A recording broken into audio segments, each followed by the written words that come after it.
Summertime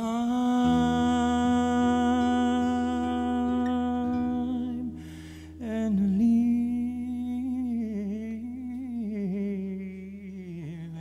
is easy.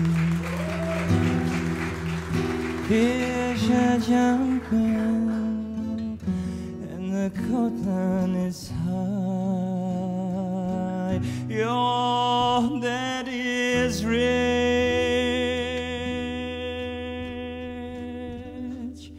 and your mom is good looking.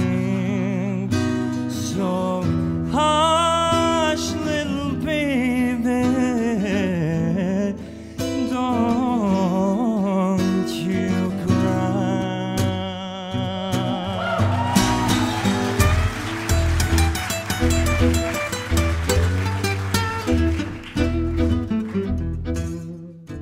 Damir, during the war you listened to a lot of music in English and you listened to the BBC when you were able to get a shortwave signal and you watched TV. So is that one of the main reasons that you learned English during the war, was because of media? No, actually. I just felt this need, you know, to educate myself and not only learn the language, learn English, but also, you know, read books like crazy and listen to as much music as I could have on these old LPs.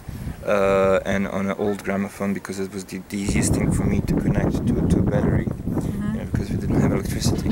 And that's how I learned a lot of, I listened to a lot of music, and I picked up a lot of words and sentences and expressions from different tunes, mostly rock and roll, jazz, everything. I remember listening to a lot of, you know, Hendrix, Cream, Deep Purple, Led Zeppelin later on. All different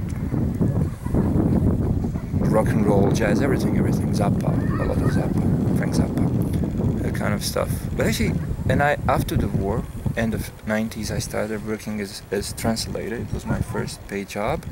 But I think I started speaking English properly, although it's rusty now. My English was a lot better.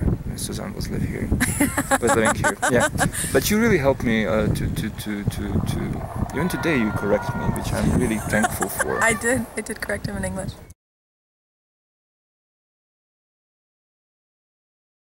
What was the last thing? When I said, give me a camera, you said the camera. Yes. Like, well, that's one of the hardest things. How to learn the distinction between A and D in English. The definite and indefinite article is dun, dun, dun. This is difficult. A practical lesson. It's very difficult for Slavic speakers. Yeah, because you don't have it. You don't have it. I mean, I hear Russians make the mistake all the time. And somebody told me the other day, he went to talk to a wife, and I'm like, wait, how many wives did he have? Did he talk to his wife, the wife, someone else's wife, or just anybody's wife? You know, you have to be really specific. I think the way to learn the definite article in English is really through practice and reading and understanding when the distinction is made of when you're talking about I want to eat the apple, like that specific apple, or any apple, red, green, yellow, or whatever. But it takes practice, and some of it is through music too, because you hear definite and indefinite articles used all the time in songs, and so when you memorize the songs with the definite and indefinite article, you learn when it's used, because music is activating more parts of your brain than languages. No, that's interesting.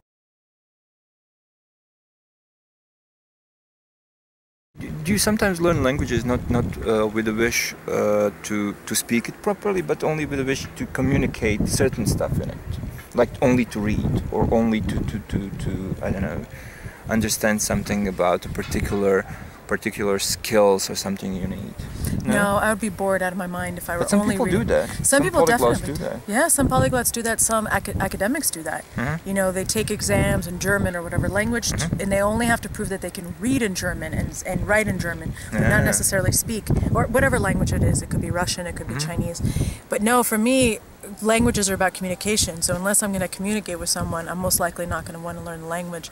And also, so much of the way I learn is through media. And so I want to be able to hear the music, or watch movies, or watch TV, or whatever in the language.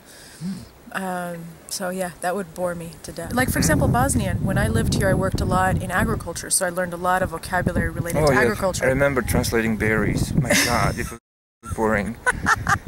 It was boring. I used to bug this guy. I was like, okay, I have to figure out how to do the calculations for a raspberry plantation. He's like, oh my gosh. He used to call me Malina Shena, raspberry woman. Yeah. Yes, I was very knowledgeable about cucumbers and tomatoes and raspberries, and I didn't know a lot of this agricultural vocabulary in English. I don't know how to say this in my language as well, you know. Yeah, but I had to learn it. So I knew I was able to communicate fine when it was regarding my work, but if you were to have a conversation with me about, I don't know, philosophy, I wouldn't be able to follow it because that's not where my specific knowledge of vocabulary was. And then I used Bosnian, you know, for my work and my everyday life, but I never wanted to use it like all the time in my life. So Bosnian is probably the language that I have in terms, it's probably the language with which I have the most limited vocabulary. Also, I haven't lived here since 2001, so I haven't had any opportunities really to develop the language. Oh, Sarajevo, samo.